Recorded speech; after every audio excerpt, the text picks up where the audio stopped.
get down.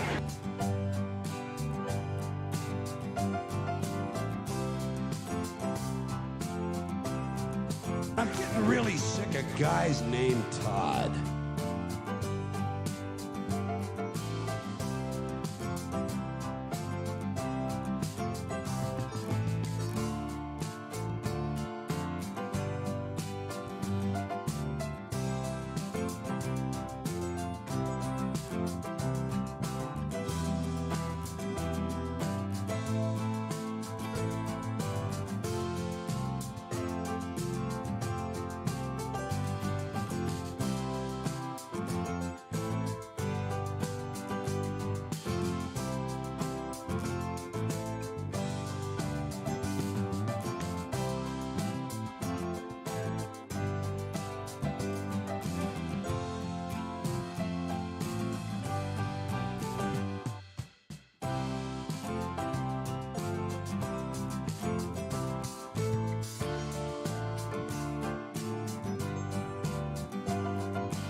Good evening, fellow pipe smokers. Hope everyone's doing well. It's Matthew here from Picking and Piping.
I screwed it up. I didn't get it.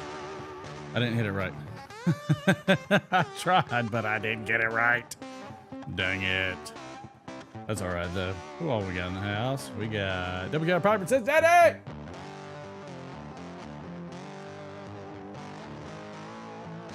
We also got Matthew, Todd. Doing it wrong. Good to see you, sir. You're doing it right every time you show up, sir. Good to see you. And it begins, and as Chad says, it never ends. This is all true.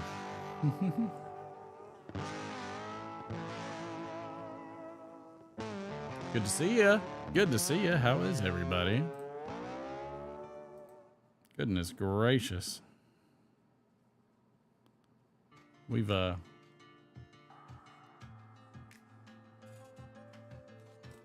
we'd have a slow week or something like that, but apparently not. So much turmoil in the world. Trump's allowed to be back on Twitter. YTPCers taking big, massive statements.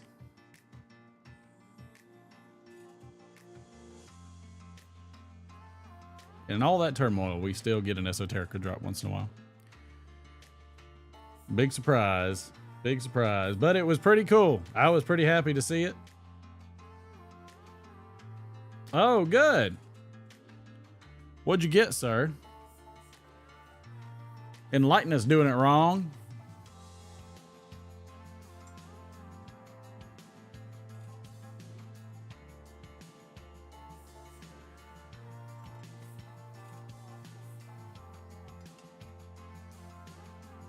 Yeah, they went quick, Matthew. I'm sure there was limited resource on that one.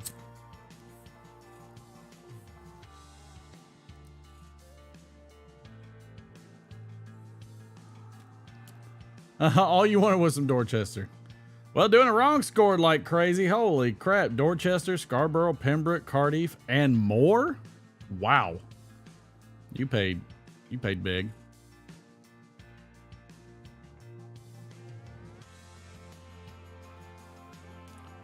Todd, me neither. That's why I have a credit card.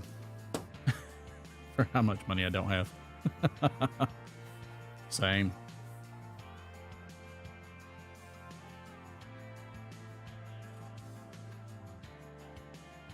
Yeah, I mean, you kind of have to stock up these days doing it wrong. I hesitated.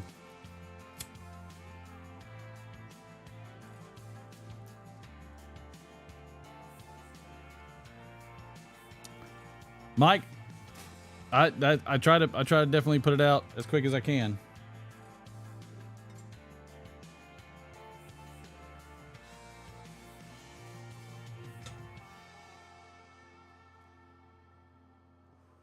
Everett, good to see you, sir.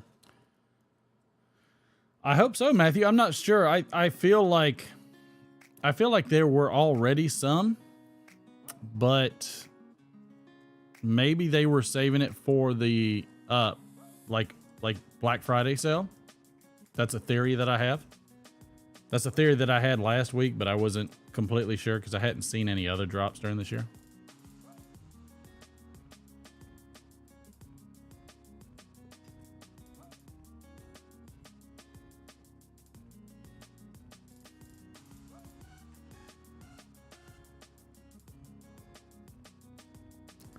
My smoke rings float up real fast because of the exhaust system. Yeah, the Penzance was gone when I saw it too, so I think it possibly was there, but you probably had to call in. I did get a couple Stonehaven. A lot of people always ask me too. They're like, are you really getting them? I'm like, yes. And they're like, prove it. And I'm like, okay. There you go. So that was my order. 2 Stonehaven, time stamped and everything.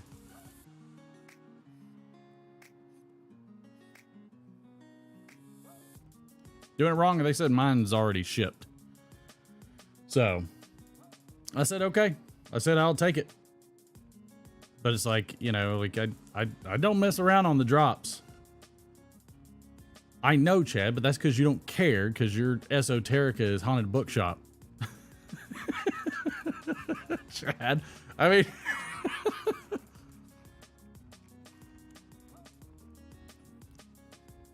Chad, I know if you really wanted it, you would get it.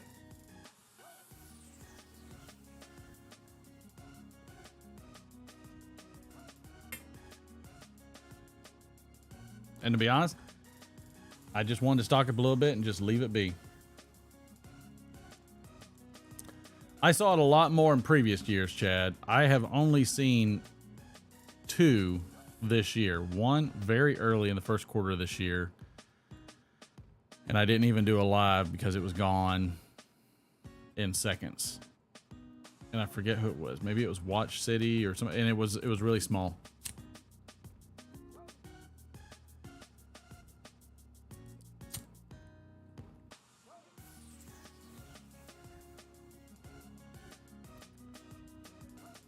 So I mean, it's almost always super gone super quick. And the only reason, like, people have asked me, they're like, well, why do you even do the Esoterica drops? Because you're helping out, you know, scalpers, stuff like that. I'm like, scalpers were already helping themselves. That's all I did was try to even the playing field a little bit. That was my objective. You should have told Paladin to hook Matthew on Dorchester.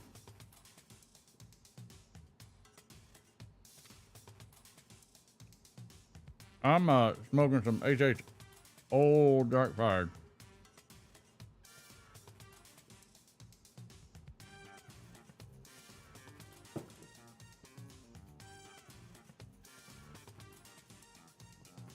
And it is good stuff. It is super good stuff. By the way, it is November 21st, 2022. I almost said 2002. Like, I feel like it's Monday and I'm already lost. I love the Old Dark Fired.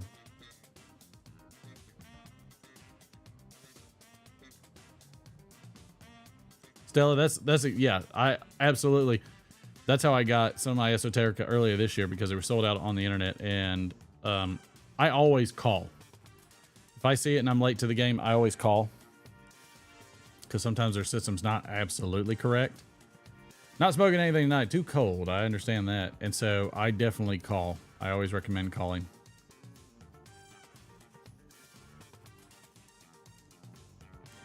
Mike Ramsgate, I don't think I've had that one. I almost pulled the trigger on the Woodbridge, but after I got the Stonehaven, I just let it go. I said that was already too rich for my blood, and so I just let it go. I can't sit there and just buy over and over and over again. That's just not. I don't have the ability to do it. But I'm hoping that with that was just the beginning. So my good friend Phil Rivera, pipe maker extraordinaire. Yeah, that's weird. I don't know why, Phil. I don't know. If y'all could spread the word of the live, because I don't know why it didn't show up, and I checked too. Like, it didn't show up in any of the other feed as well. I don't know why, but yeah, if you would share the stream, that'll help out.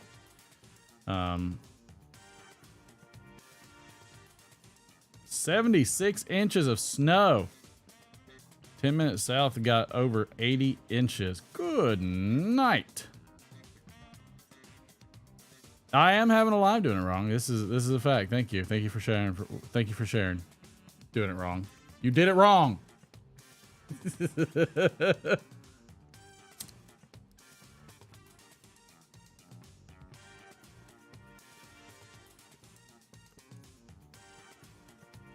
Matthew, I would give a lot for you to build an igloo and smoke a pipe in it. At your house. No problem.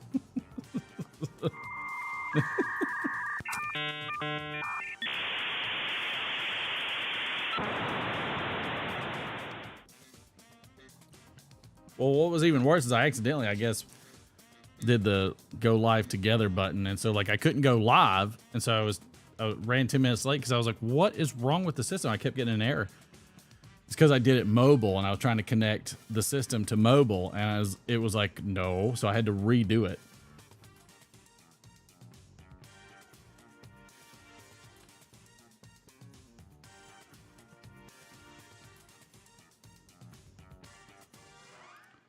Strange. Troy, good to see you. Motorboat? You play the motorboat?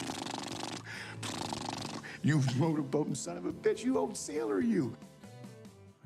That might be my favorite soundbite as of right now. I was having technical difficulties, Todd. I had accidentally started the stream in another system or something like that, and like it didn't take, and it was all messed up. It was all messed up.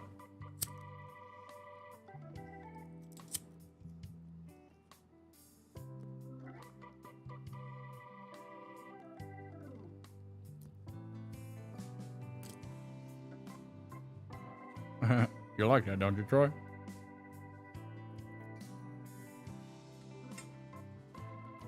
Never say I never did anything for you. Never say never. Let's see some of the holidays and observances for today. It is Alice Catola Day. Does anybody know who Alice Catola is? Alascatola? Alascatola? Alascatalo. Not going to spell that one. Well, Chad, y'all might be my only fans, so I'm not surprised. I am surprised that you did check that site, though. That's what surprises me most.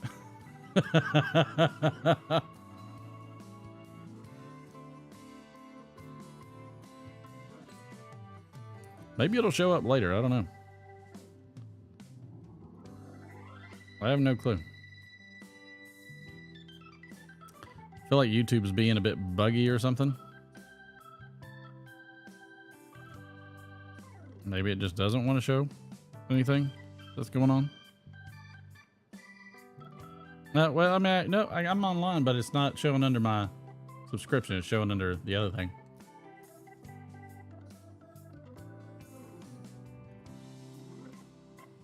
Oh, okay, so you got notifications. Some people get it, some people don't. I don't know. Like, I don't know. I'm not sure why it wasn't showing up. I don't know. Apparently the fact that I don't want to monetize pisses off YouTube and they don't want to show me.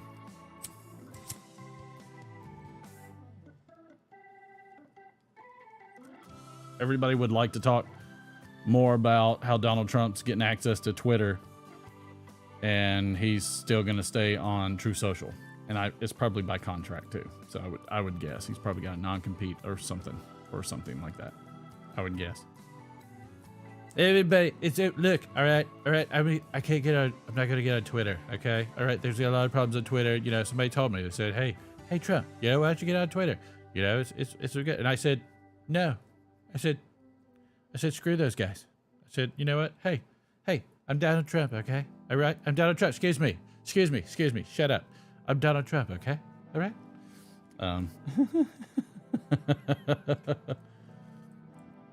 Yeah, I mean, like, he owns half of it, so, like, I don't think he can, probably legally, Chad. I don't know. That's all right, Troy. You'll do it for Motorboat, won't you?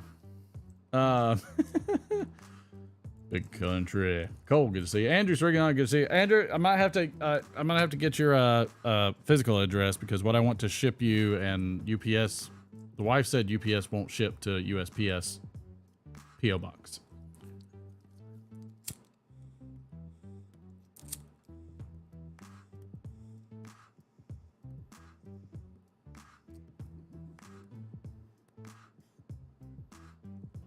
Troy, you're okay. No, you're all right.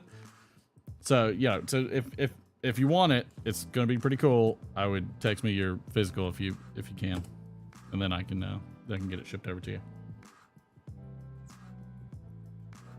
I think you will like it and be surprised.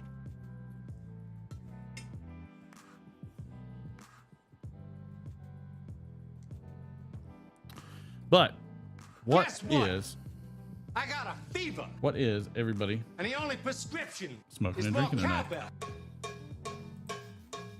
I know I probably should have done it the other way. I should have done bowl call, but I forgot. It happens. It happens. Did anybody tell me what Alice Catola is? I don't know what that is. Stellar Seller, good to see you, sir. First time coming into the live.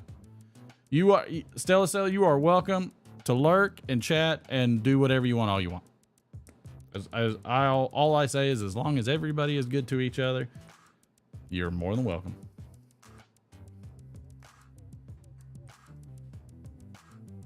Doing it wrong. But it's so precious doing it wrong. You're so precious. My wife, I laughed and my wife got up. She wanted to read the messages. Always.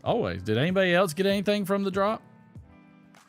Hopefully people were able to participate and capitalize on whatever they could get.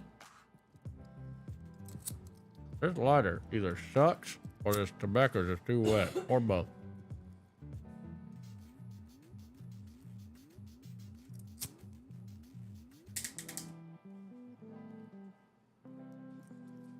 Oh, I just heard my wife crack one open. It's Miller time. I heard her.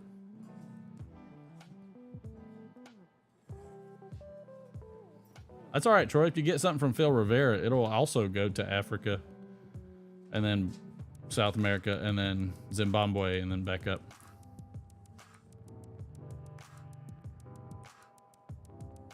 Coffee with whiskey. Nope, right here.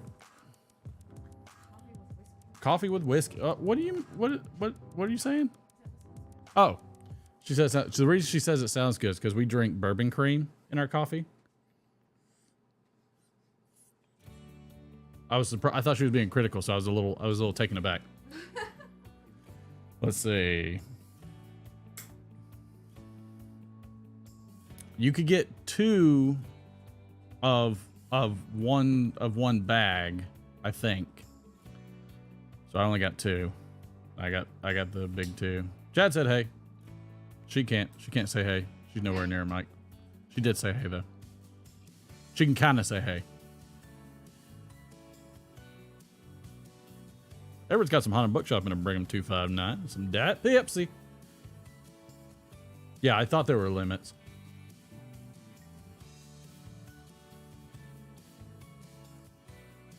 Savinelli 320 and some Old Dark Fire and some coffee. Troy, I like the way you smoke.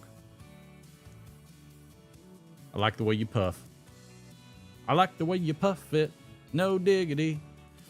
I feel like I should start. We should get Robert to do some more renditions. I like the way you puff it. No diggity. Stella, that is the hardest one. And I bought 2 today, and I'll probably leave it. Whatever else comes. There, I usually try to abstain, or I just get 1. But I grabbed the 2, and that's all I got. And then made sure to get the post out. Of course, people on Facebook, there was somebody on Facebook that got something, which was good. Also, don't forget too, if I post on Esoterica, that also means the Germains are in, so make sure you check the Germains.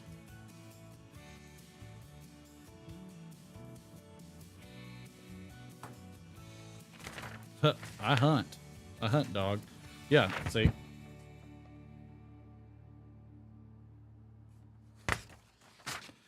The only reason I did that is because people were sitting there constantly questioning me, like, you don't know, and this, that, and the other. And I'm like, look, I ain't got nothing to prove, but it ain't gonna hurt my feelings if you just really, really want to see it. So I let them see it. I don't care.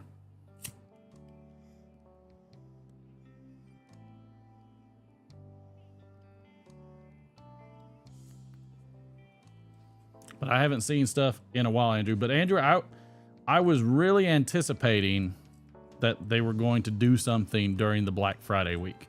That's what I felt they were going to do. Yeah, you can order $150 for free shipping, but I will tell you, the greedier you get, the less likely you get anything. What is that, Chad? What is that economics rule? They made a movie about it. The guy that came up with it. Is it Keynesian economics? No, John was his name. John something. Anyways, they made the movie A Beautiful Mind, and basically the economics of it is that you walk into a group of you walk into a bar. There's a blonde with 4 brunettes, and if you go for the blonde, you're more likely to go home alone because everybody's shooting for the blonde. So pick one of the brunettes, and your odds have drastically increased. I forget the name of the economics on that.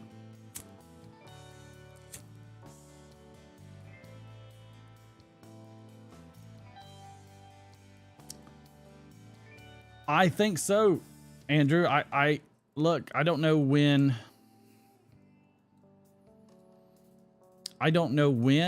everybody else gets theirs, but I know Tinderbox gets them around the same time. So I fully believe that if they're not getting it right now, then it will be throughout the next week. or they're all holding it for like, you know, because I mean, think about it. They want to get their Black Friday sales up, so they easily could drop all their stuff during the Black Friday week. 50 gram tin. I didn't even check, to be honest. I normally never buy from the tinderbox either. That's the thing. It's not my usual go-to.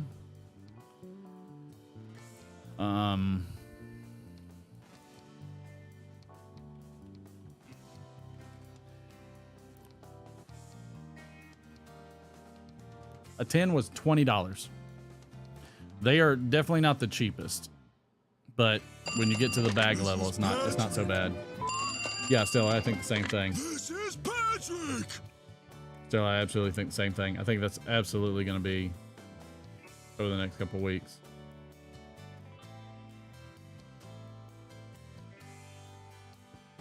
Andrew, are you saying that they're not shipping like to the Briary, or Briary is not shipping out any like to online buyers? All right, look, Casey, everybody here is welcome. As long as everybody's good to each other, you are always more than welcome.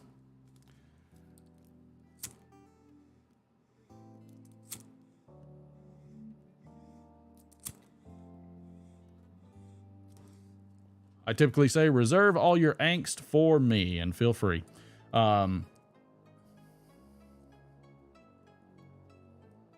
They can't handle the volume. I mean, I don't doubt it. There's a lot of people that have complained about it. Which, granted, you know, I'm probably the reason for it.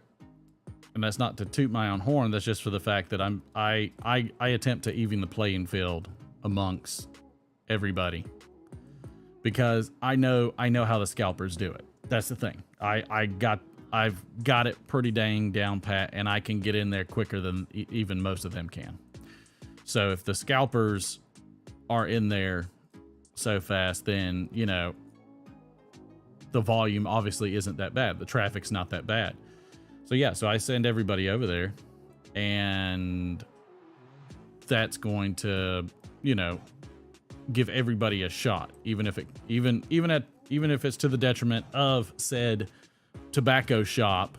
You know, it is what it is. So I'm not gonna stop trying to help everybody out if just because the shops can't handle the volume. However, Andrew, do you know if they would be willing to take orders over the phone? Because if that's the case, you might want to just call. That might be the next step. Dance Dad Piper, good to see you. You are very, very welcome. Oh, you got 2 Germains? What Germains did you get?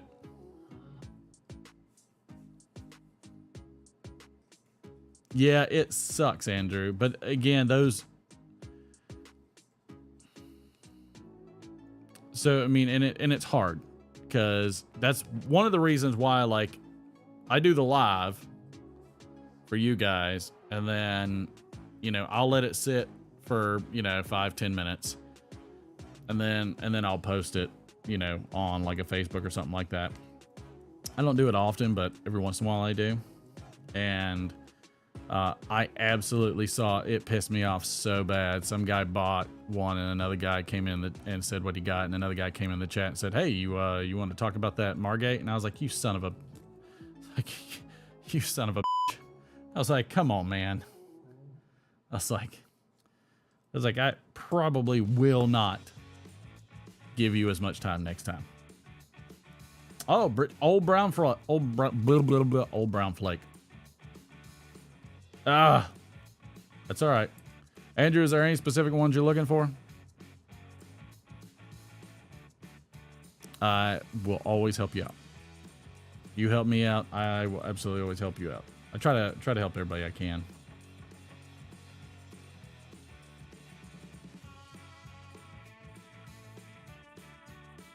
Wife and kids said, if you do, knockout. Troy, I understand.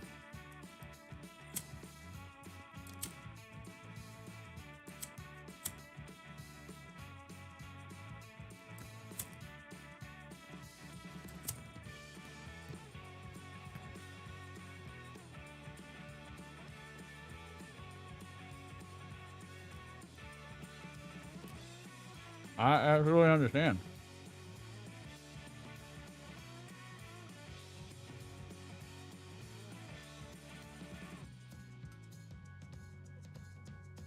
Dang it, I think I actually saw some Peace Haven. For some reason, it was tickling my brain to get one. Because I don't have any interest in it.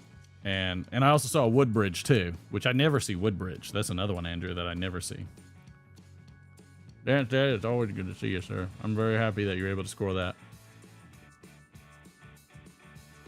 And again, this isn't bragging or anything like that. This is, you know, I don't get to pick and choose when the times come. All I can do is get it out there about as quick as I can.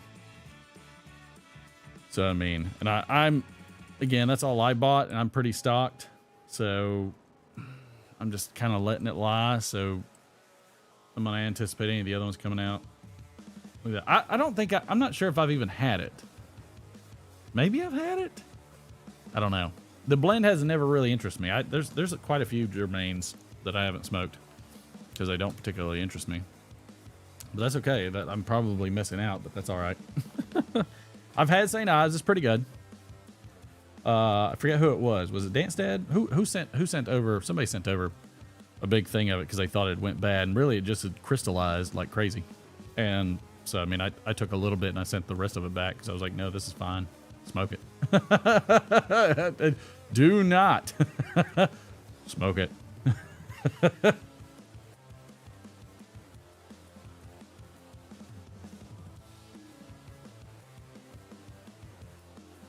Yeah, I think I got a little bit of St. Ives.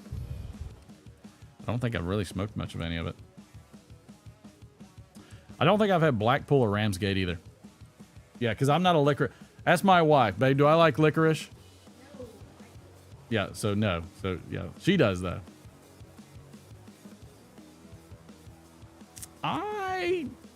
Because St. Ives is more of their aromatic, isn't it?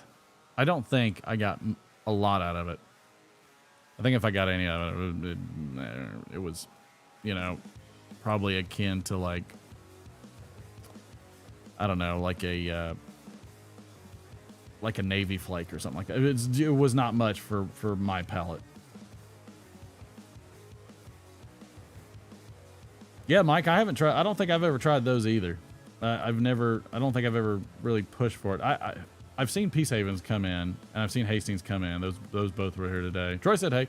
And the Kingsbridge was, I'm not sure I saw that one. The only one I recall for sure that was not there when I looked, when I finally got there, was Penzance. Penzance was all gone. That's for sure. But Woodbridge was there. Yeah, I saw Woodbridge. In fact, I'm not sure they have Peace Haven on their site. They don't even have Peace Haven on their site. They don't have Peace Haven. They do have St. Ives, but that was sold out. They had Cardiff. Well, there's Peace Haven right there. So it's Peace Haven, Scarborough, Brighton, Tilbury, Dorchester, Margate, Pembroke. Yeah. So they had those. I was always surprised that Pembroke would sell out so fast.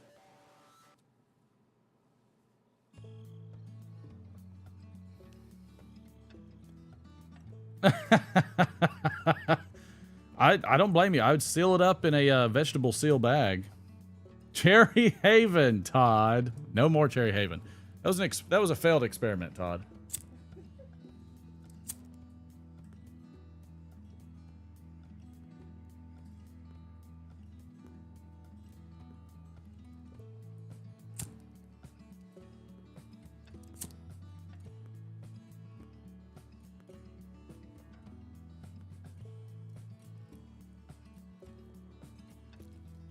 Having a hard time keeping this lit tonight.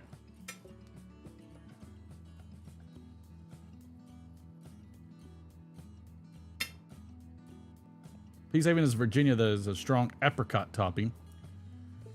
So I wasn't interested and passed on for years until a buddy sent me some sweet citrus sour Virginia. Oh, thanks, Big Country. Now I freaking want to try it.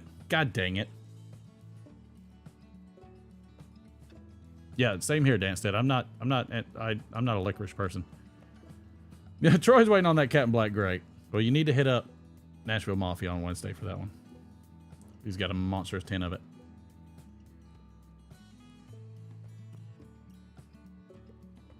You know, I don't know if that's what you call success, Andrew. I'm pretty sure if we go into history, I mean, that's kind of like saying New Coke was a success just because everybody still talks about it. I don't think it was. I think I saw a whole bunch of Coca-Cola machines getting tossed out in the street. Though in a blind test, it tasted better, according to the wife.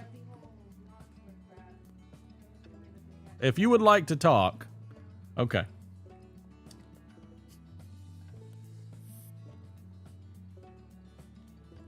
Because they can just barely hear you.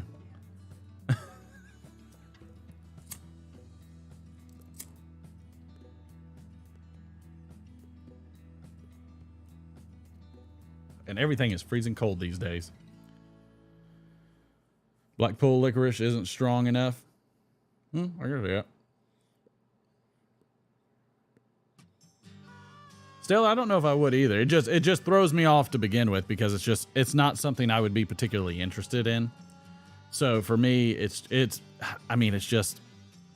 not for my palate when it comes to licorice. I could be wrong. Just because I don't like licorice.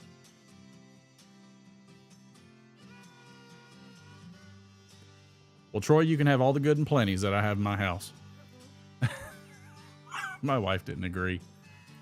Let's see. Did anybody ever tell me what Alaskatola Day is? Does anybody know what Alaskatola? I'm still unnerved about this. Alaskatola.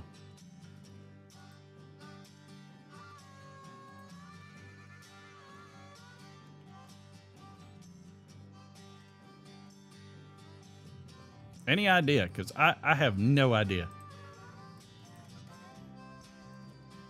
I'm going to put this window over here because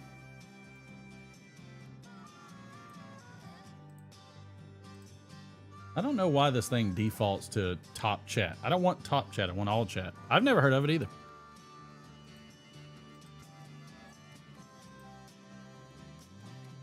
Oh, today, for all you living over there in the Pasadena area, today is Doodah Day. So feel free to doodah all you want to. Oh, wow. This is a unique one. It is False Confession Day for all of you out there wishing to remain anonymous.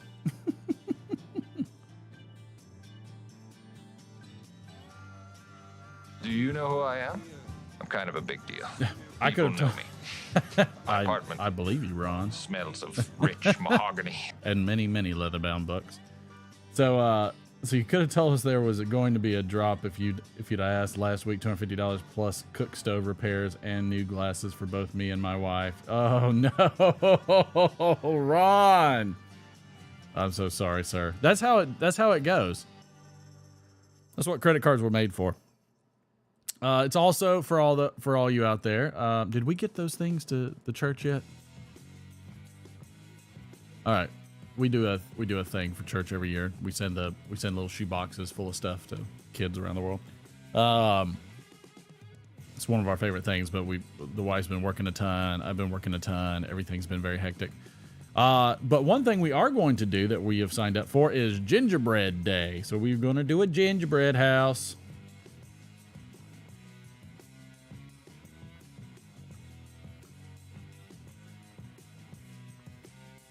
Andrew, I need to get you to restore some of my pipes. Can you restore pipes? I was supposed to send one to Milan Tobacconist, and I never called, and I feel bad about it because I'm terrible about that. Spell Alice's name again. Alice Catola. Alaskatola. Alaskatola.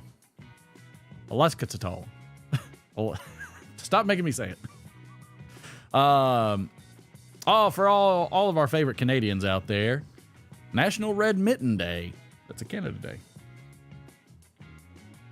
Well, Dan said Piper, with all the interest rates, I'm not going to say that credit cards are as useful anymore in the near future. It's also, For all you gobble, gobble, gobble, gobble. National Stuffing Day. Why is National Stuffing Day not on Thanksgiving? I don't know if that makes any sense. That seems wrong. Is that not wrong to anybody else? By the way, we got some new decorations for the D-Man when he comes in. So that's going to be fun. Y'all are going to get to see it. And it's going to be something that we're going to see if he's going to get distracted by or not.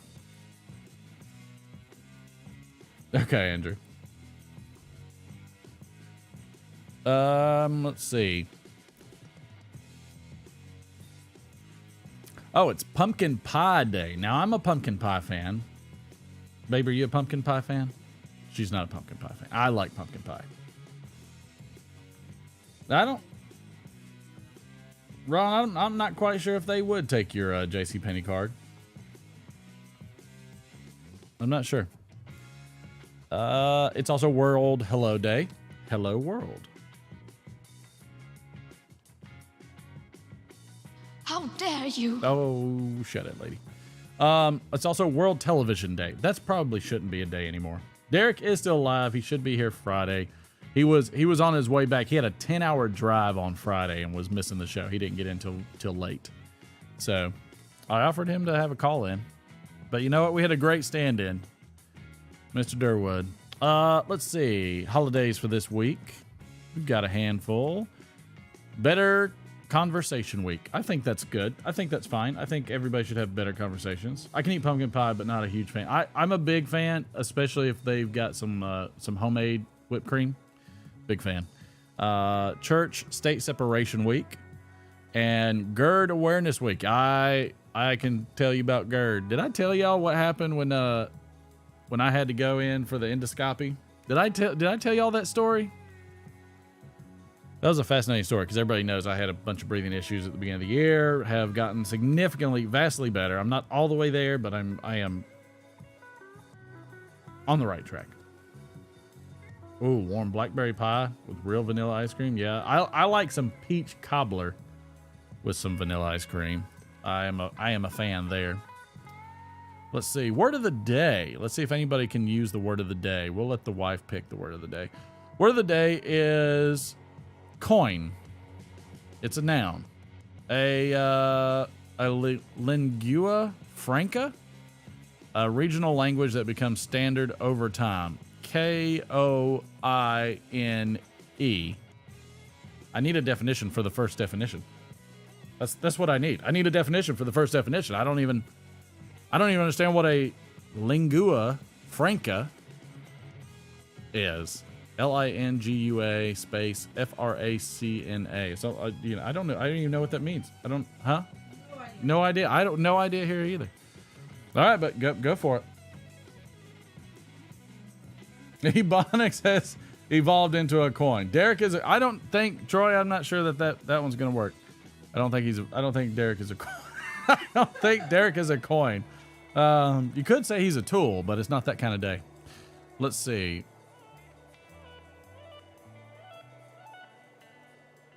Okay, so quote of the day is just a lot of hellos. Hello, tiens, aloha, hey, zdravo, dia do it, ciao, hedge, zien dobry, sveki, sheksk, norak, sanua, hello. What is it? Is it HALLO? Yeah. Hello. Pronto sanu norak tiwanare.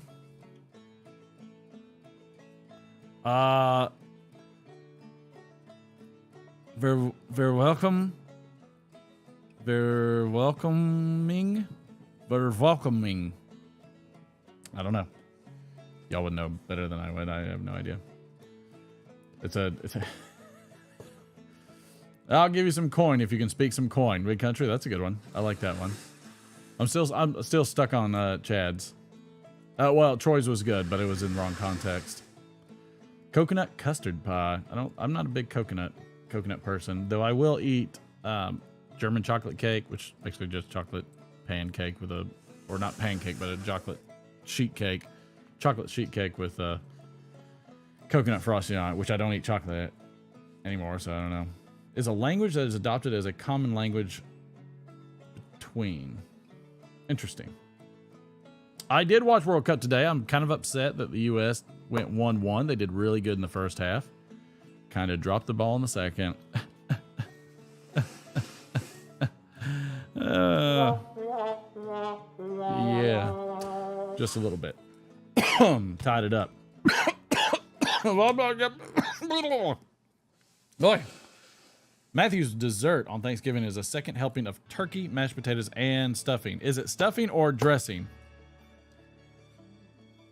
Anyone else? Say? Oh, okay. Between speakers who speak differently. Got it. Okay. Got it. Okay. Let's see. Some of the things that happened on this day.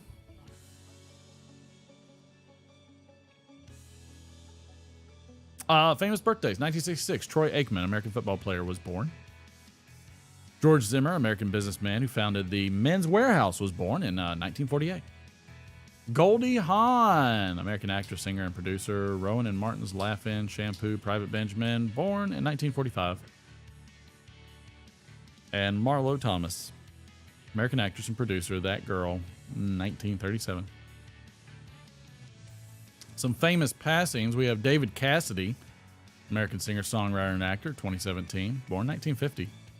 Bill Bixby, American actor. My Favorite Martian, The Incredible Hulk, born 1934, passed in 1993. Let's see. Actor Joe Manganiello marries actress Sofia Vergara. Sofia Vergara? Is that her name? Who's Vergara? Isn't Joe Manganiello? He's the one that's got the massive Dungeons and Dragons collection. Like where he's got the big chair and he's like big into Dungeons and Dragons. I think that's who that is. 2013, actress Jennifer Love Hewitt married actor Brian Halsey. Nice. Very nice, very nice. Eating healthy. Cornbread dressing. You know, my mom makes a cornbread and biscuit dressing. We've always done that every single year.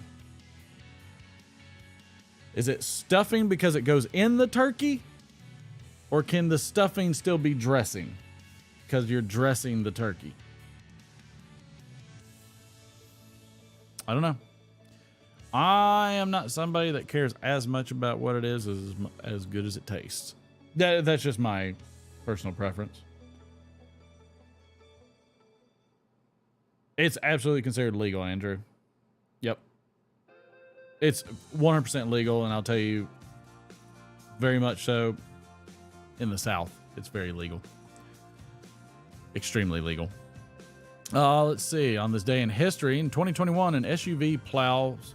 Nope. We watched that trial, so nope. Let's see. Is there anything that's nice? No. Aha! Here we go. 1961. The first revolving restaurant, the La Ronde, opens in Honolulu, Hawaii. Nice. Very cool. 1942, the Alaska Highway Celebrate is completed, but not usable by standard road cars until 1943. That makes sense. That makes sense. The cornbread stuffing is the best. My mom will always make the cornbread. Part of me almost feels like I should go over during Thanksgiving with like some of the setup and actually like record some of the, but she starts so early that I don't want to get up. Though it would be cool to watch her actually make the Thanksgiving food.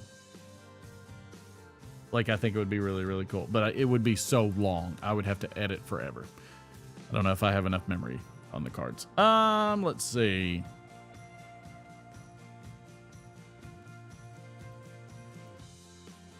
Rebecca Latimer Felton of Georgia becomes the first female U.S. Senator. Congratulations. That was back in 1922. Oh, no. The HMHS Britannic is sunk from mines from SMU-73 and is the largest ship lost in World War I. That was back in 1916. Oh, here we go. 1877. Thomas Edison invents the phonograph, a machine that can record and play sound. Thank you for that technology. Planes, trains, automobiles for Thanksgiving. That is a classic. That's a, I don't think we've ever asked that. What are good Thanksgiving movies? What are some good Thanksgiving movies? Nope, never deep fry the turkey. We bake it every year because it's got the stuffing in it.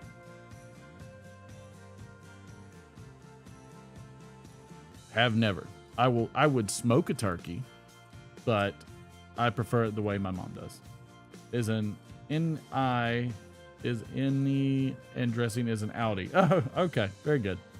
That makes sense, Ron. I understand that. Yep. Stuffing is an innie, and dressing is an Audi. I got it. Okay. I'm with you. Troy's going 1,600 miles in 8 months. Takes them that long to fill in potholes nowadays. Yikes. Ouch. In 1620, the Plymouth colony settlers signed the Mayflower Compact. There you go. Also in this day in music, Physical by Olivia Newton-John hits #1. Let's get physical. Moni Moni, 1987 by Billy Idol replaces I Think We're Alone Now by Tiffany as the #1 hit in the U.S.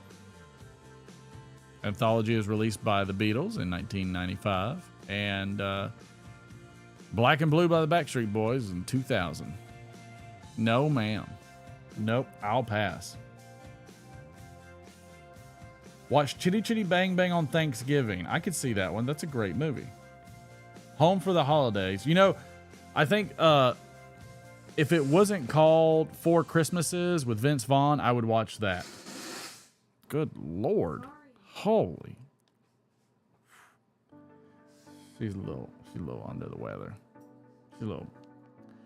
She brought some sickness back from Delaware. Let's see. On this day in sports, we have Lewis Carlson swims a world record 50-meter freestyle at 31.19 seconds. Lots of Olympics sports right there. 1949, Bill Veeck sells the Cleveland Indians for $22 million in 1949. Oh, here's a big one. 1934, the New York Yanks purchased Joe DiMaggio from the San Francisco Seals of the Pacific Coast League. And in 1905, the Australian National Tennis Championship has their very first match ever.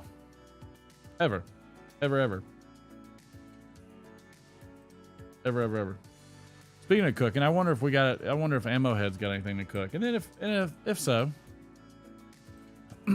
I think we should maybe even pop on a Zoom, because a Zoom would be nice. I always like a good Zoom. Oh Lord, come on, live chat. There we go. So Delaware makes your wife sick, makes me sick of her going there. That's a fact.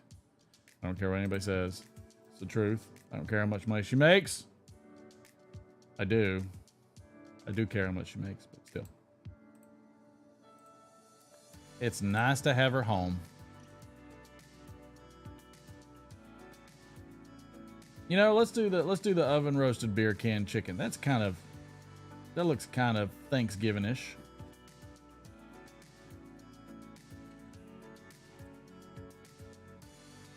I assume that's a bit Thanksgiving-ish. I don't see too much else of his that is Thanksgiving-ish. Not that I can tell. Because I don't know what he has on Thanksgiving. Breakfast burrito, that looked good. I don't think you can go wrong with it. Let's do the beer can chicken one. We'll do the beer can chicken one.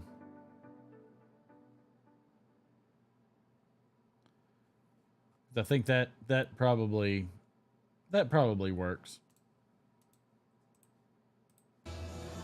Hey gang, hey everybody, how about an oven roasted beer can chicken tonight? Well, I thought I'd try it out. I like chicken, and I like beer, so we're going to combine them together. I like chicken and I like beer. A big old 5-pound bird, a yard bird there, chicken. I took it out of the package, washed it off. I just been letting it air dry for about an hour. What I'm going to do first, though, I'm going to put a little oil on it, a little oil. See you later, Dance Dad. I'm Good to just see you, using sir. vegetable oil.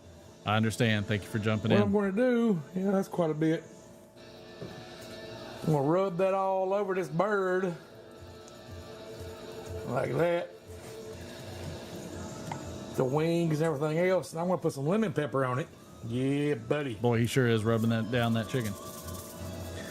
Get out of there, lemon pepper. Otherwise, missing it, so she's got to hurry up and get in. I like lemon pepper on chicken. Can you hear it? Can you hear me? Yeah, we're going to... Do you want to be heard? Bird there. How about that? No. And I got my oven heating up to 350 degrees. This is a 5-pound bird. What you want to do? Some Keith Stone roughly chicken. Cook it about 20 minutes per pound. So we're going like what for about 100 minutes. I'll check it in about an hour and a half. I got some smoked paprika. That'll give it some good color. Mm-hmm. Whoa. Whoa. Yeah, how about that? Wow. I just pat it all in there. I don't know if he knows the meaning of I excessive. got one dirty hand, one clean hand. So let's flip this big bird over. Just like that. And do the same thing over here. Let's put a little oil on it. This side's still a little bit wet. Yeah, oh, look at that. Lemon pepper. Lemon pepper. Of course, you can add anything you want to it, I guess. I just like lemon pepper. And that smoked paprika is pretty good, too.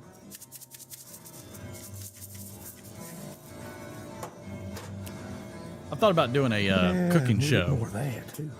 where we just smoke random things like the seasoning. Yeah, massagey bird. Yep, seriously, just smoke the seasoning and then use the seasoning. See what happens. Yeah, looks pretty good. That is a sizable yard bird. Oh, wow. All right. Wow. Really? Really? Yikes. Okay, I'm not going to get copyrighted for that. Yeah, I got a half a can of beer here. I took the liberty of drinking the other half of it. What we're going to do, I'll tell you what, I got an idea. Hang on 1 second, everybody. Hang on 1 second. I got a clove of garlic here. How about we chop I did some not of this get any of the garlic cream up of flake. and stick it down in that beer. Did you get See any, if that'll Stellar? fit. Bring you guys over here so you can see what I'm doing. Yeah. 1 clove of garlic down there in that beer. Now, how about that? Yeah, how Look at about the some s'more chicken with that aroma. paprika? Getting up in that chicken butt. All right, there's a cast iron pan. Now this is going to be messy. So here we go. I want to put this half a can of beer right in the center of our cast iron pan. Now, we'll take this big Here we go. 5-pound bird. If I can, this is going to be, guys going to have to forgive me. This is going to be a mess. We'll stick it right up its rear end. Oh, he stuffed Oh, it. that fit pretty easy. Oh, gosh. Now, I don't have one of those deals that you Brown chicka bow wow. that helps stands it up. So we're going to have to help stand it up itself with its legs, maybe. Yeah. Maybe just put the legs backwards or something. I always put the legs backwards. How about that?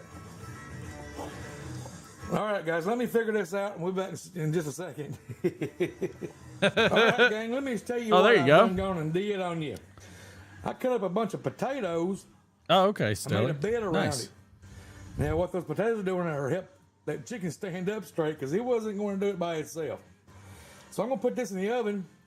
Well, my oven is Sounds on 350, good. like I said. Sounds good. We're looking for an internal temperature of 165 degrees. I got a thermometer. We're going to pull it out, let it rest for 10 Yardbird minutes, is a private in the Army. and then we'll see what happens. That big-ass bird didn't want to stand up, so you guys are in the way of the tripod. So I'm going to gingerly Patrick. put that in the oven. It will come back about an hour and a half. Check on it. So hang on. Hey, gang. So let it Looks go for good. an hour and a half. I just now took it out of the oven. Check the temperature. Now you It's gotta at probe it. 170. Oh, yeah, it's So done. I'm gonna let it sit here and rest for 10 minutes. Let all the juices get distributed back into the meat. Those potatoes, I've been tasting those potatoes for a couple of minutes here. Let it rest for 10 minutes. We'll be back. Make us a plate. We're going to come back. There's half the potatoes Be are right left. back. All right, guys. It's been about 10 minutes. And I let it rest, and I cut me a breast up. I tell you what. Those potatoes were a lifesaver because, God, it helped it stand up. Plus, man, all those drippings off of that chicken went down into the pan, into the cast iron pan, and also helped them cook. Oh, I wish you could smell it. I wish you could smell the house right now. Also, I forgot to mention, when I chopped those potatoes up, I covered them in a little oil with salt and pepper. There we go. Then I added Better to the view. pan. So they had a little seasoning on them before they went into the pan. So I got a breast. Listen to him, some Tom Petty. Oh man, And I it's so juicy. Gosh darn. Look at that. Straight for the end. All right, give me that It's an hour and a AMSR. half at 350. ASMR. What is it? Yes, here we AMSR? go. ASMR? I can't hear it because he's jamming. I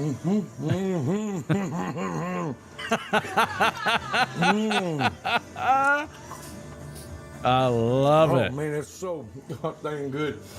You know, in hindsight, if I was thinking, I'd just stuff some of that garlic up under that chicken skin. Let that garlic cook into that meat, but I don't really think it needs it. Here's one of those potatoes, guys. I swear to God, just Make you slap your mama. And what I did do, you see that there? It's a piece of garlic.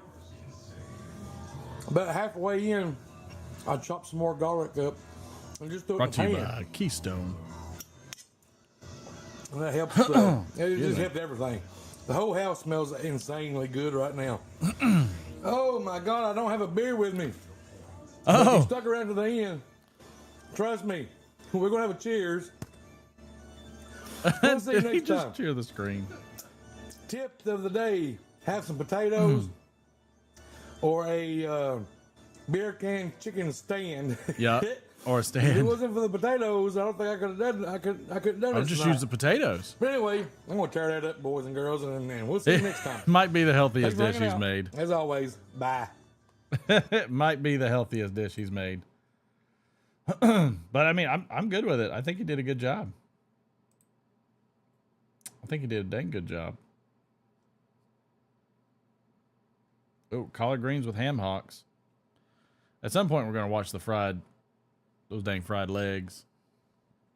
All right, who's left? We got anybody left in the house?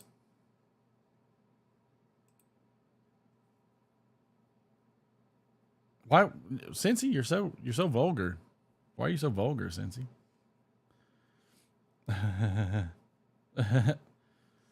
Does anybody want to do a zoom or whatever they're called? You're left-handed. Got it. Here, I'll pop a zoom. I didn't see Phil or anybody. I bet Phil's wondering if I went live.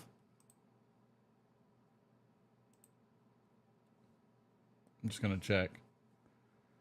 Nope. He didn't even ask. He ain't worried. Oh, that's right, Andrew. Yes, you are correct. Okay. Yes, that is correct.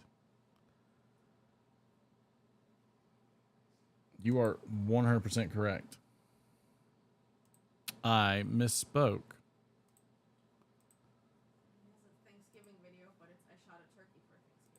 Who shot a turkey for Thanksgiving?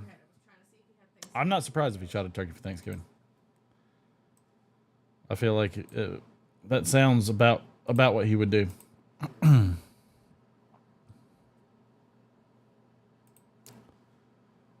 We'll move this over here. Oh, there's Phil. Good to see you, sir. Coming in 10 minutes, or coming in 10 p.m. Well, he's in California, so that's another hour.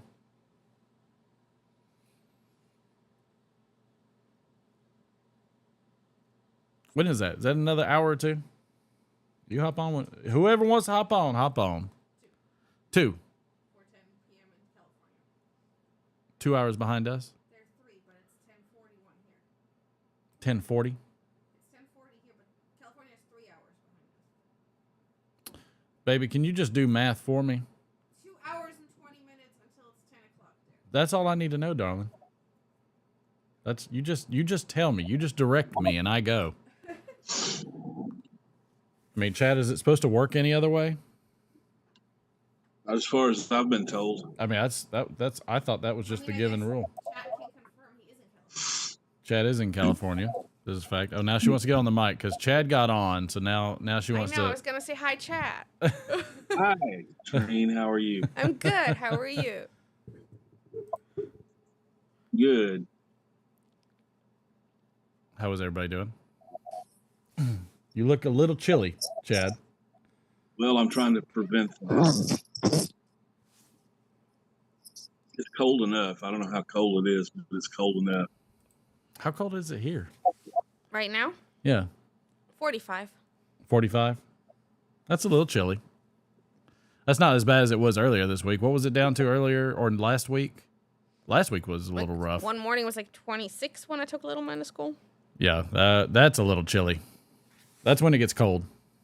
Mm-hmm. I don't know why my mic gets hotter when I add another audio line in. That's a weird thing with this board. I don't know.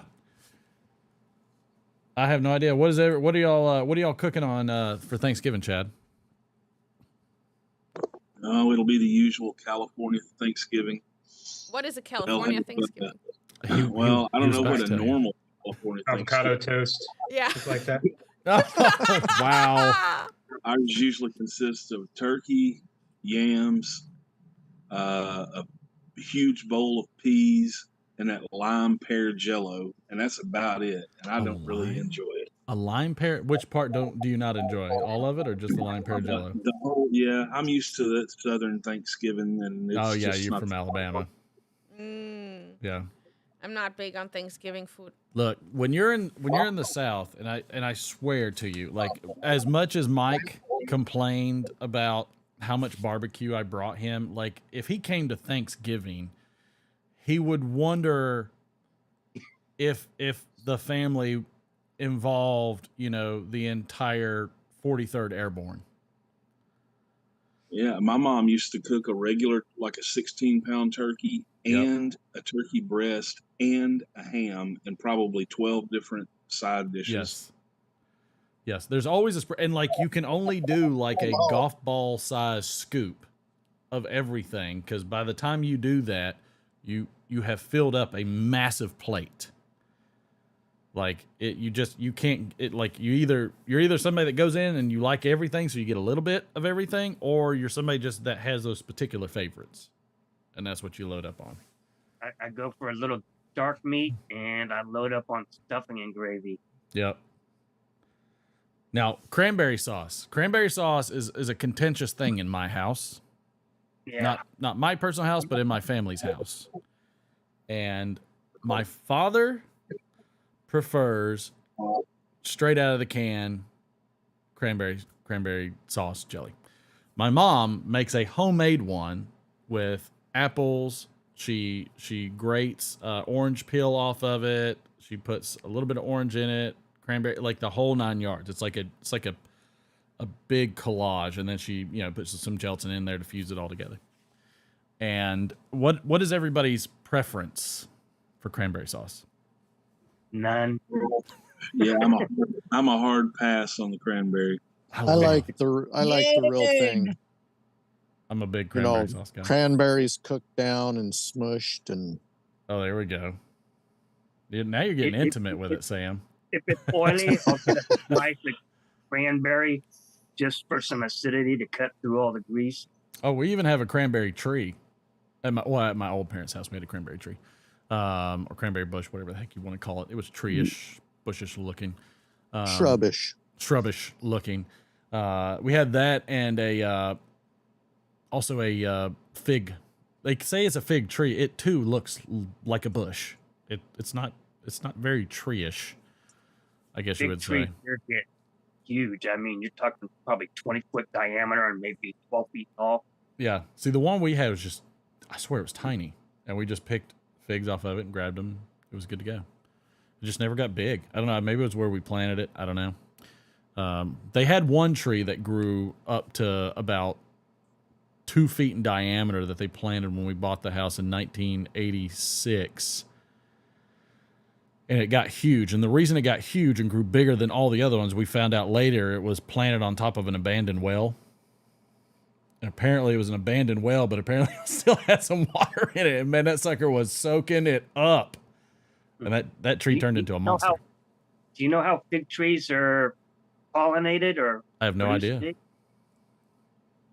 And this is going to freak you out. Oh, great. A wasp, when she's got her eggs, whatever, she injects a single egg into each fruit, and that causes the fig to develop.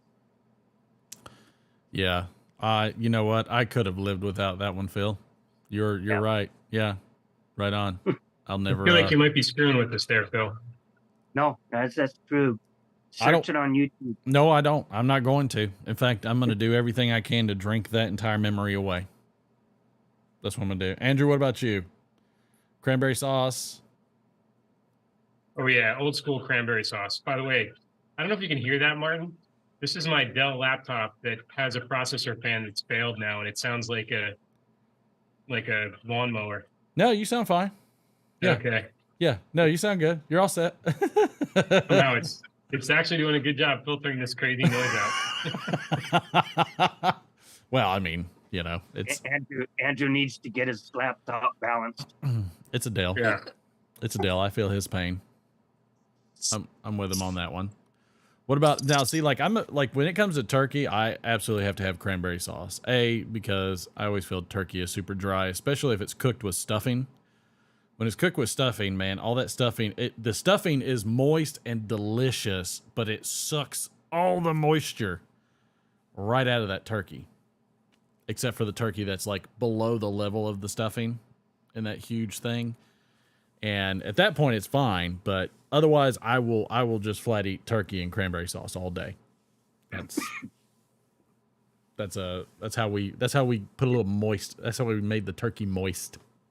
What about what's your stance, Martin, on sweet potatoes? Is it with marshmallows or without? Okay, so when it comes to you're talking about candied yams kind of style casserole? Yeah, you know. So I don't eat either because I don't like sweet potatoes. But my mother does them with marshmallows, and the division in the house is marshmallows or marshmallows with nuts.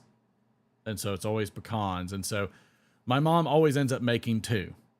Because my daughter loves it with nuts. A couple other people love it with the nuts. And then everybody else likes it just marshmallow plain. I just don't eat it. I just don't eat it. I have never been able to.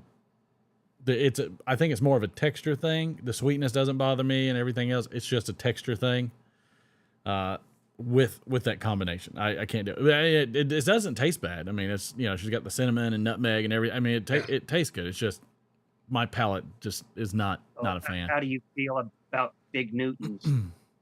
I love Fig Newtons until you told me how they were impregnated by wasps. I think I have Fig Newtons is like once every 10 years I have 2 of them. Oh, I loved Fig Newtons. That was like one of our, when Mom would pack us a lunch, it was Fig Newtons were always in there.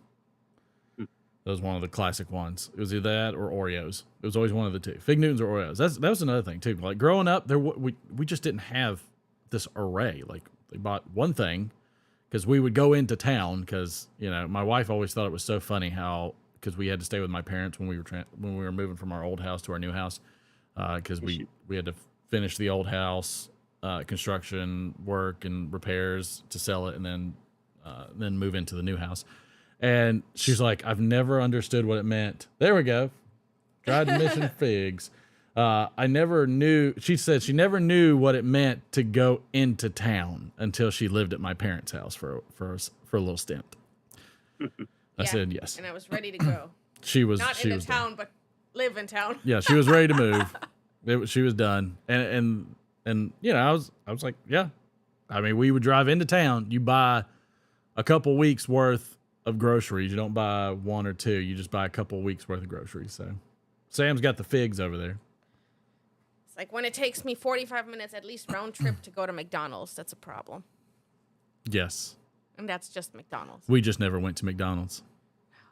That was the thing. Yeah, we used to go to town when I was at my dad's house, which would have been Ardmore, Tennessee, the big town that has a bank and a Woolworths, I believe, at the time, and that was about it. Nice. So you were all over the South, Chad. Well, Ardmore, Tennessee is just maybe 20, 25 miles from the town I grew up in. Is that where the fault line is up there, or that because there's a big fault line or fault or whatever it is. Like there's a lot of earthquakes right above that Alabama-Tennessee line. The closest one I know of is the New Madrid fault line, which is in like St. Louis area. There may be others. Yeah, there's one because I have to deal with it when it comes to that Tennessee portion that's right over Alabama, and it's a pain. Let's see, Tennessee fault line. I wonder if it even and I don't know if it's a fault line. It's just that's a word that comes to mind when I think of it. Where are the earthquakes fault lines in Tennessee? There's a study. Tectonic plate. Excuse me. Fault line or tectonic plate. It's going to be one of the two. Okay, so there are two seismic zones that touch Tennessee, the New Madrid, and then there's the East Tennessee seismic zone. So there's two of them apparently in Tennessee. So it must be the New Madrid that touches it. Ardmore's pretty much dead in the middle of those two, closer to the East Tennessee one probably. That's like Chattanooga, Knoxville, over in that area. Right. So I got an answer to a question you asked earlier. Yeah. You were talking about the economic principle of going into a bar. And yes. I forget the guy's name. What you're trying to remember was the Nash equilibrium. Nash. There it is. That's maybe could be applied to that. That's a thing that talks about states that are very stable. So stable that when someone changes their tactics, they don't gain an advantage, considering that nobody else changes their tactics. Yeah, that's it. I loved that movie and reading about him and his multiple personalities, or not personalities, but I guess what is it, schizophrenic, or where he was seeing multiple people. It's strange to think about how in that time how somebody had to learn to deal with it instead of being completely medicated out of it. Yeah, that was a great movie. There was one part in that movie I never picked up on until I heard somebody talking about it, and they were discussing how they knew he was schizophrenic based on his friend that had the daughter. Yes, the little girl that never grew up. Those people never aged in the movie. They were always the same age. That's right. Yeah, and that's probably the only way you could really tell is over a long period of time to understand, like the little girl and the fact that she doesn't change. Even more amazing, the fact that he was able to find some way to actually even deal with that state of mind, which to me is a study in and of itself. That's a miraculous thing in and of itself. I believe that guy won the Nobel Prize in economics. I think that's right. It would, I would say that. Beautiful Mind. Yeah, John Nash. Yeah, he did. So which makes it's a very, very, it's a very cool movie. It's very fascinating, all the things that he dealt with. And what was the movie? A Beautiful Mind. Okay. Yeah, definitely one of my favorite econ, driven movies. I don't know too many econ movies, but me, it's probably my favorite Russell Crowe movie. Who was it? Will Thoreau? Russell Crowe. Russell Crowe. That's right, because that's who played Nash. Yeah. Yeah, there was I also like the guy that played, I forget the blonde guy that played one of the personalities that he was envisioned. I think he was also in the movie, A Knight's Tale, as the guy that would profess and, give the royal speech at the, beginning and Lord, and do the whole montage. And, I can't remember his name, but I always liked that guy. He was always funny, but he was very fascinating in the movie too. It was a good movie. I thought it was a very well done movie. But I mean, it's just, some of those things are very fascinating. It's like, how did we survive the past few hundred years without massive technology? How are we not extinct? I don't know. Maybe you know what? I do know this. They smoked more pipes back then than they do now. I think there might be a correlation. I know correlation does not equal causation, but I'm just throwing it out there. I still have a hard time fathoming guys actually like biting off some Black Devil X and chewing it as a sailor. Right. That stuff's crazy. What was that, Chad? Correlation. I said versus causation. And maybe not equal causation, but at least gives you a direction to start searching in. I always say when there's smoke, somebody screwed up. Yeah. Usually. Lightning never strikes twice. One of those sayings. I don't know. Loose lips sink ships. Something like that. A Beautiful Mind. Is that the one where Russell Crowe was a teacher? Yeah, he was a professor. Yeah, that was it. Yeah, I seen that one. That was a good movie. I liked that movie. I did. Yes, it was awesome. It's sad. I mean, like I couldn't imagine what his wife went through. Like that boggles my mind. How as a spouse, what you would do. Well, yeah, it's so there's all sorts of different forms of schizophrenia. He had a particular form of paranoid, but you get somebody that has a paranoid form where everything they see is monstrous, vampires, things like that. That's way worse than what he had. Oh, I could only imagine. My stepsister's mom was paranoid schizophrenic, and the drugs back in the 70s and 80s, her hands were always out. One dead giveaway on most paranoid schizophrenics, their arms are rigid. They don't know what to do with their hands and their arms. They're out, and fingers are going like this, stuff. And yeah, those always made for really bizarre visits. Yeah, my sister's schizophrenic, so I grew up with it. And as a kid, it's terrifying. Oh gosh, I could only imagine. Bless her heart, and bless yours too, and everybody involved. That's definitely one I don't think gets talked enough about. I'd be curious to see. Of course, we have a very broad autism spectrum that just seems to get broader and broader and bigger every single year. But I feel like there's a lot of mental health issues out there that don't get much attention or we don't really hear about. The thing about schizophrenia is they usually end up in a state hospital and just medicated up the wahoo. That's not true. Most end up homeless. Oh, yeah. Right. A lot of the people you see homeless that are, you see them muttering and stuff, they're schizophrenic. Yeah. We had a kid live with us. It was right before COVID hit. We found him sleeping in our church, brought him home because we're crazy.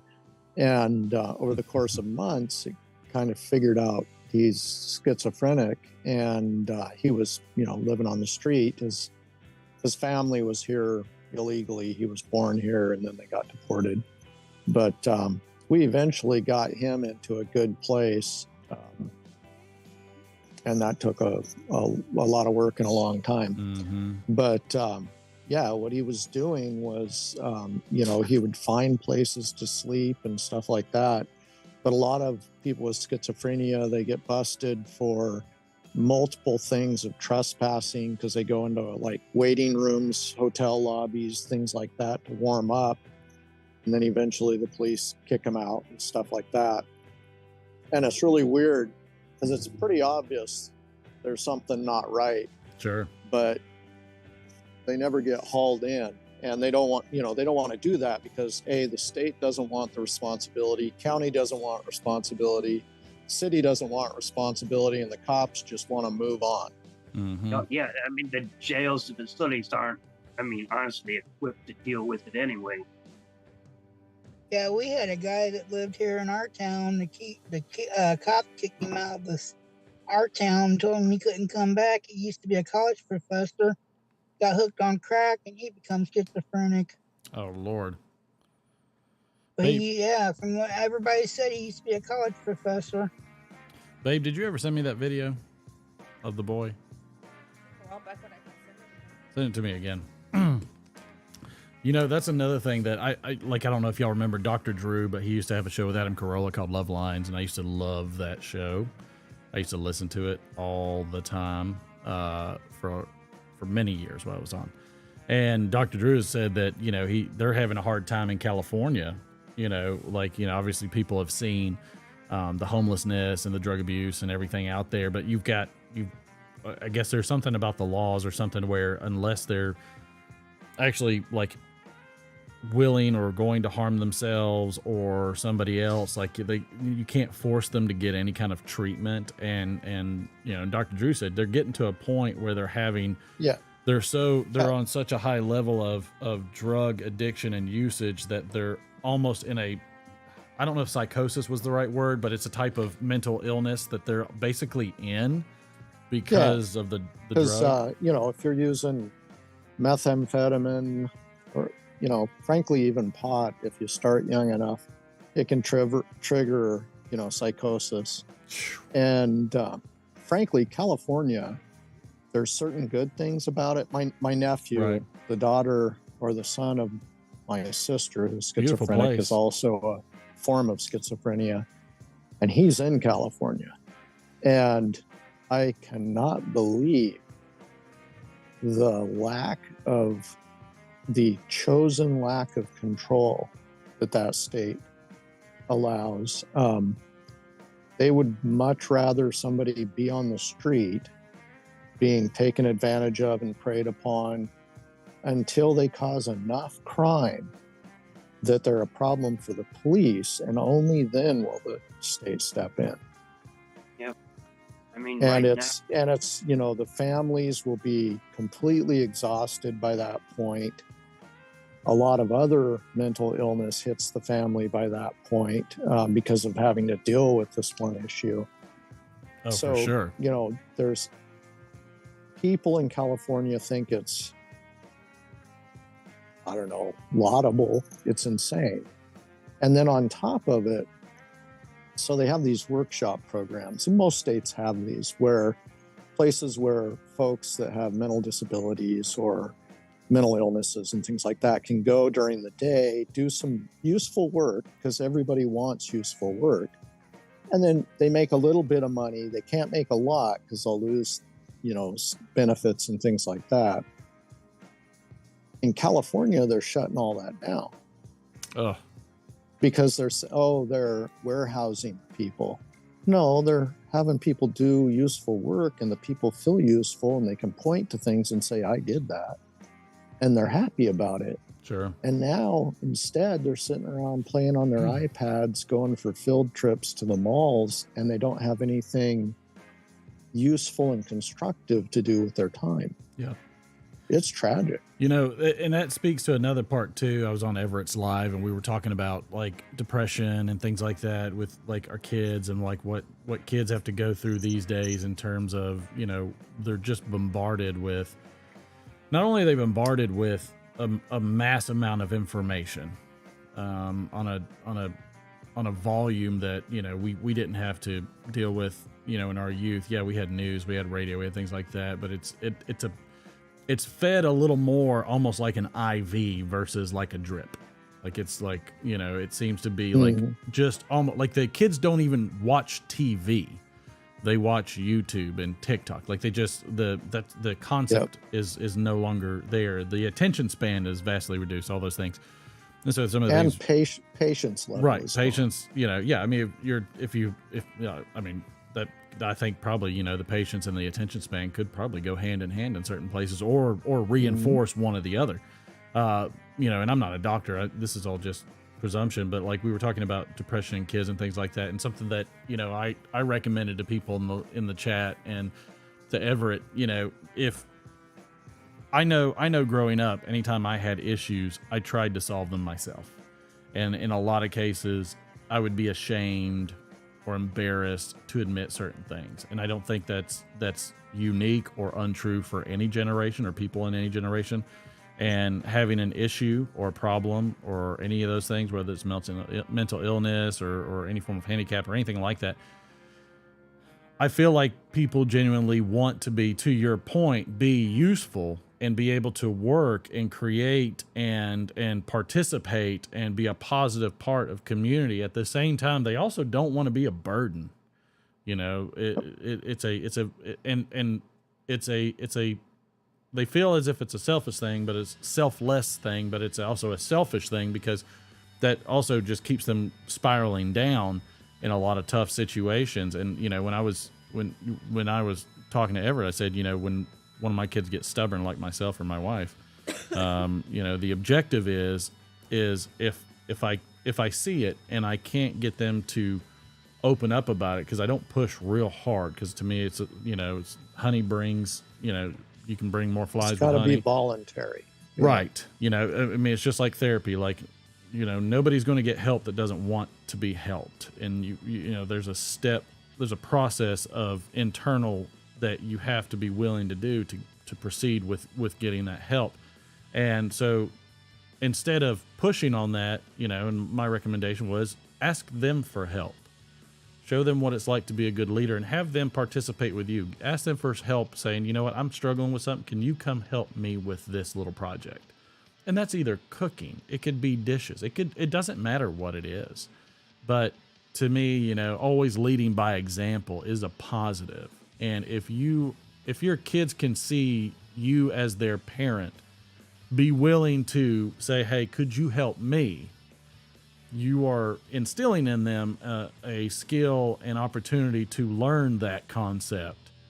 Because as much as we demand from our kids as they grow, we also need to not just demand, but reinforce this life's pretty, you know, this is hopefully, God willing, a long life for you. You don't have to walk it alone, nor do you have to fix everything by yourself. In fact, you know, if you ask them for help and you do it together and you make it a positive thing, they're going to feel good about it. People genuinely want to help. People genuinely want to participate. Yep. People want to be productive. And so if they in turn can see you ask for help from them, how much will that instill in them to be willing to come out and say, hey, you know, can you help me? It doesn't mean it's going to, but right. Is it planting that seed to say, hey, even your dad, even your mom, it's modeling a positive behavior. Correct. And, you know, and that's something I need to do more of, you know, I you know, cause again, my wife and I, we, you know, we're a pretty good team. We handle a lot of things ourselves. You know, sometimes though, like we have our daughter, like help us do the Elf on the Shelf, you know, for Christmas, you know, so she would participate and help us with that. Sometimes it was absolutely a chore, but we would try to be very thankful for it, and appreciative of it. And she would see the smile on her brother's face. And, you know, she realized from helping us with certain things that she's creating happiness, and she's realizing what positive things can be done. And so that's stuff that we want to reinforce always. But we're all vulnerable. We're all struggling with something. Nobody is immune.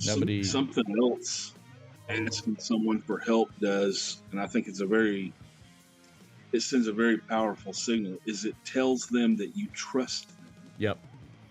And yeah, you're right. We're talking about mental illness, addiction.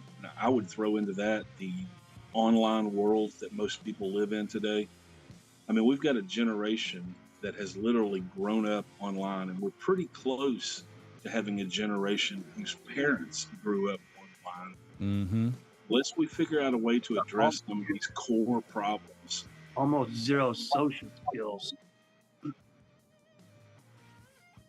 I mean, and the social skills too are also not necessarily because they're not learning how to communicate.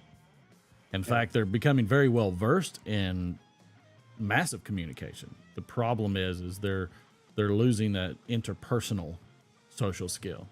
I would say people are well versed in half communication. They're very, very well versed in saying what they want to say. Sure, yeah. But a lot of people are not very well versed in listening to what somebody else has to Yep. say. 100%. And not only that, but you've also got a whole group of those keyboard warriors that all that is reinforcing.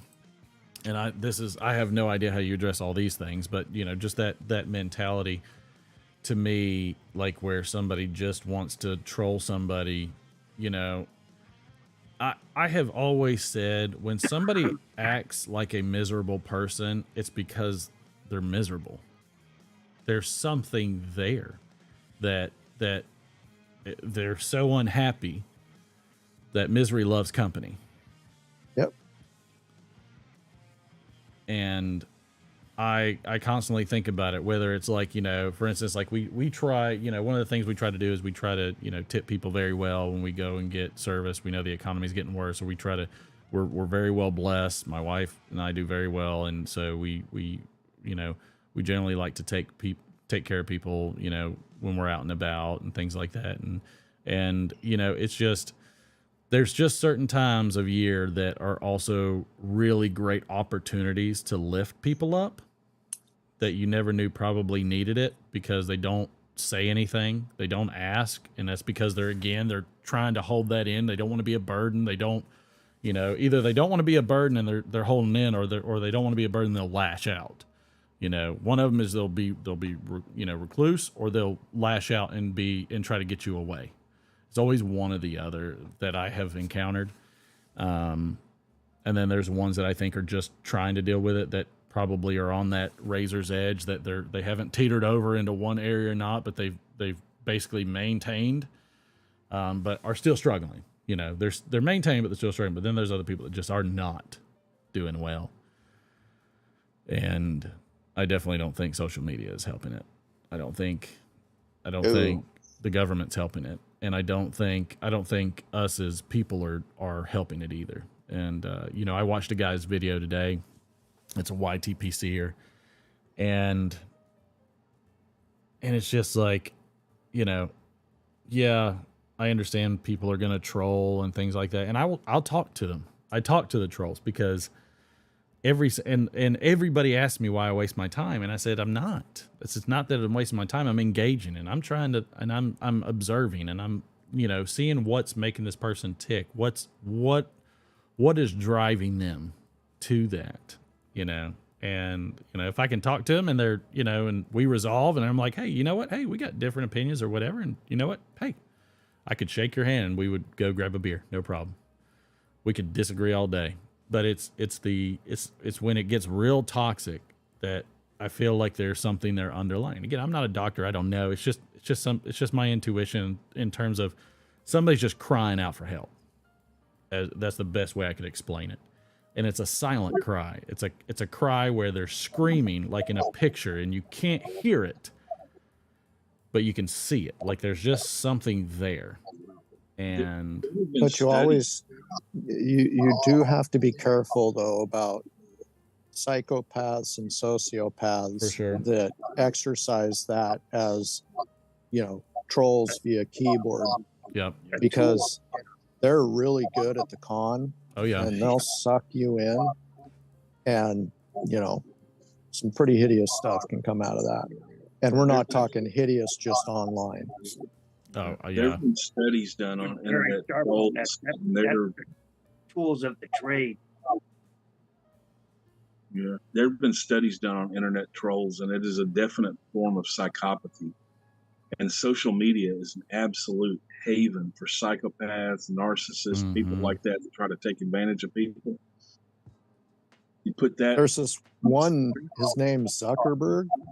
Yeah, huge.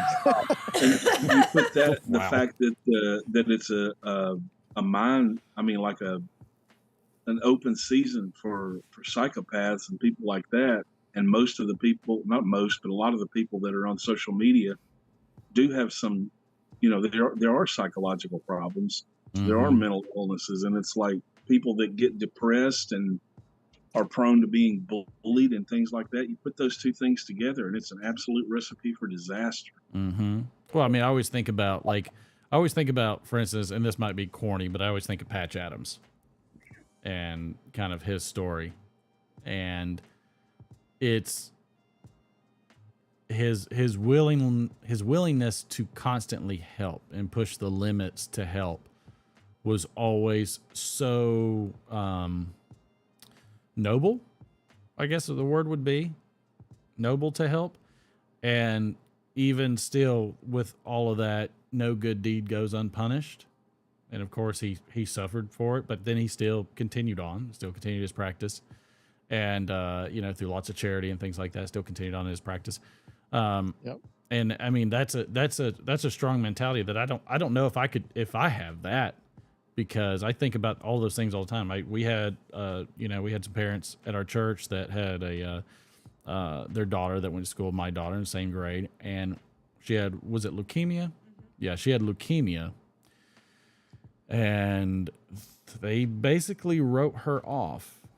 And I mean, I'm telling you, we all prayed. That family prayed. I'm talking about, like, when I look at them, those parents, I'm like, my God, I don't know if I have the strength that I could keep praying, knowing what was happening to my little girl. And she got through it. Though, and what was so bad is that she got a clean bill of health once, and she went to the checkup a year later, and it had come back. And she had relapsed. Or it had come back, and we knew that because she was getting very sick. She was throwing up a bunch and everything. But I think she actually beat it twice. She did, yeah. So, and she's been fine since. But I mean, just like the magnitude, and this goes back to mental health and mental strength. And I keep telling, I tell people, even if they don't agree with my faith, I keep telling them, like, look, let me tell you, meditation and prayer does wonders for mental health. And they know that. The scientists know this. Correct. It's not magic. It's not a secret. It's known. Absolutely. And and again, I always say meditation and prayer, because I intertwine those both, because, my prayer is a form of meditation for me. It's a clearing. It's, like I'm clearing, and I'm opening myself up, and I'm getting my Zen, man, as what's his name said in Tron. I'm doing my Zen thing, man. But I mean, like, literally, it's just, I try to focus and just clear it all out. And then, and I go through it. I go through my Thanksgiving. I go through, my asks, and I go through, what I'm going to dedicate and do.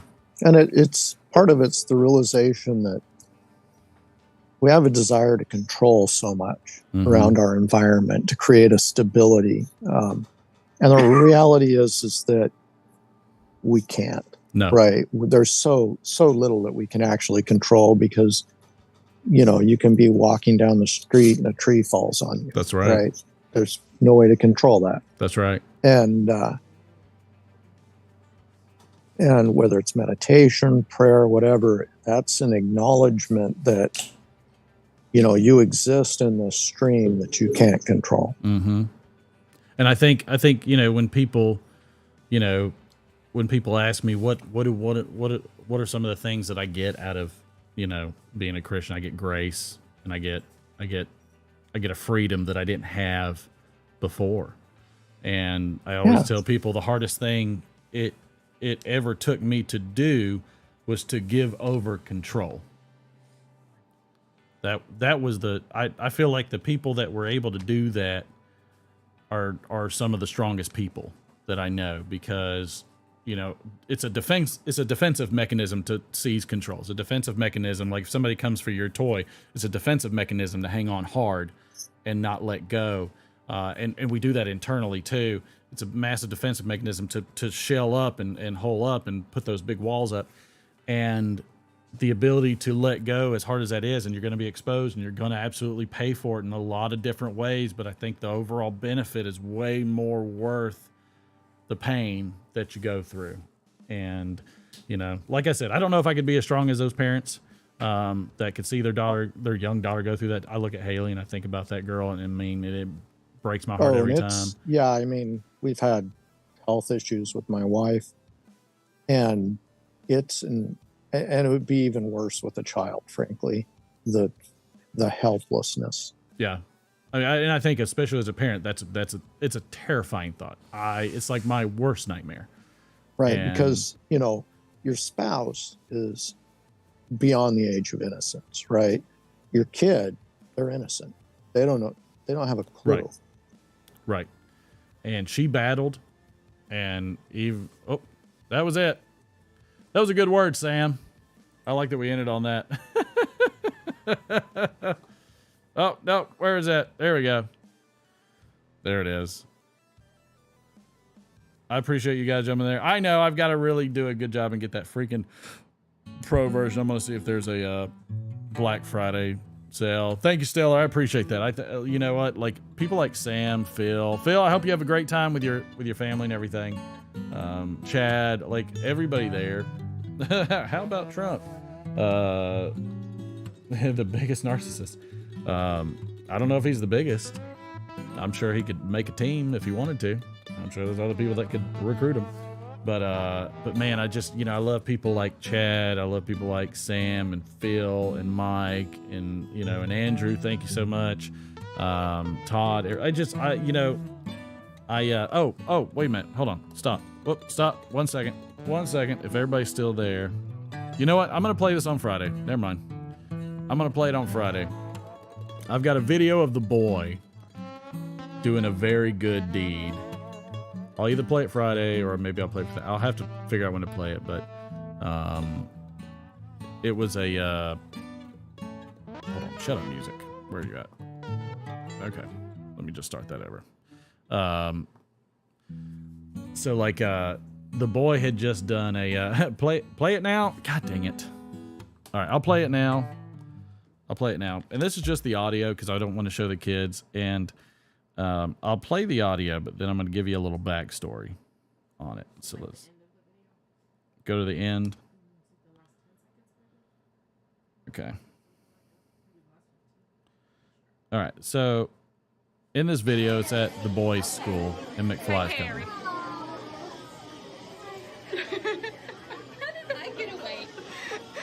Yeah, he did. Okay, good. Is that your son? It's her son. Harry, yeah. He is the sweetest kid. He always tries to help me every single day. Every day. Thank you. No problem. Yes, he's got a kind heart. He does. He really does. So I don't know if you heard that gentleman. Hardcastle Pipes, that's an interesting one.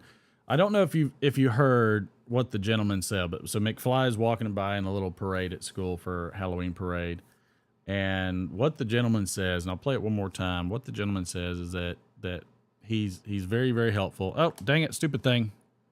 He's very, very helpful. And I'll play it just one more time because if you don't catch it, you'll miss it.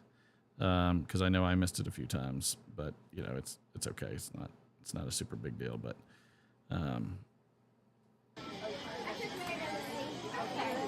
Hey, Harry. How did I get away? Yeah, he did. Okay, good. Is that your son? It's her It's son. her son. Harry, yeah. He is the sweetest kid. He always tries to help me every single day. Every day. Thank you. No problem. Yes, he's got a kind heart. He does. He really does. so that person is the custodian at McFly's school, and I didn't know this. My wife told me this, but apparently, what all does he do again? He always asks him if he can help pick up trash, empty trash in the bathroom. He asks Yes. him every day if he can help. So basically every day, and the custodian is the guy that he's cleaning the bathrooms, he's cleaning up the tables in the lunchroom and everything, and he asks this guy every single day. And I'm glad the guy doesn't find it annoying, but he asks him every day if he can help him with the trash, if there's anything he needs him to pick up in the bathroom or whatever it is to clean. What he just offers to help every day. And he's just one custodian there for a little school. And I'm glad to see things like that we try to instill in our kids. And it warms my heart to know that. And it gives me hope, and I hope it's infectious. I hope that kind of attitude is infectious and that he, you know, that he can, you know, show other people how, like, yeah, is it fun? No. Is he going to ask you to do stuff you're not going to like? Sure. But it's the idea that he's reaching out to help, because that guy is always helping them. And man, it was just the right thing. He said the right, and he's never told us. He never told us that he does this stuff. You know, we had no idea. Like we had no clue that he was doing those things. And it tears me up just when I think about it, to find out that every day he would ask the custodian if he needed any help. And I'm like, golly, you know, if you want to be, you know, and I love everybody's kids. I think everybody's kids have these moments, and we just don't get to see them often. Sometimes we're hard on our kids, and we even when we're hard on our kids, we sometimes forget how genuinely wonderful and beautiful their hearts are and their personalities are. And I'll tell you, that's a big one for me. You know, that's a big one. You know, when I found that out, he does it every day. And, you know, there's not a lot of things I always say I'm proud of, because I have a certain standard that I do deal with my kids. But my God, if you can't be proud of your kid when they do something like that, then there's nothing you can be proud of.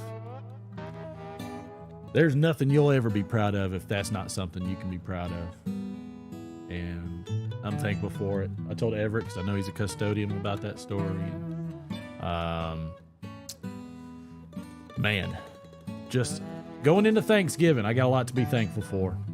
I got a ton. I am blessed beyond anything I deserve.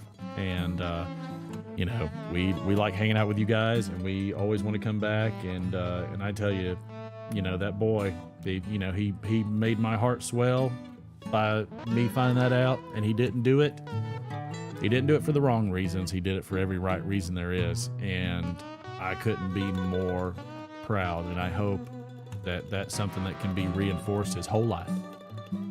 And, you know, that's a blessing. And so I wanted to share that with all y'all, because McFly loves all of you. And I know y'all love him. And so I really wanted to share that with y'all, because he's a good boy, and all of our kids are great kids. All your kids are great kids. They're beautiful, special beings. And I hope whatever troubles them, we can find a way to help them. So we'll see y'all tomorrow.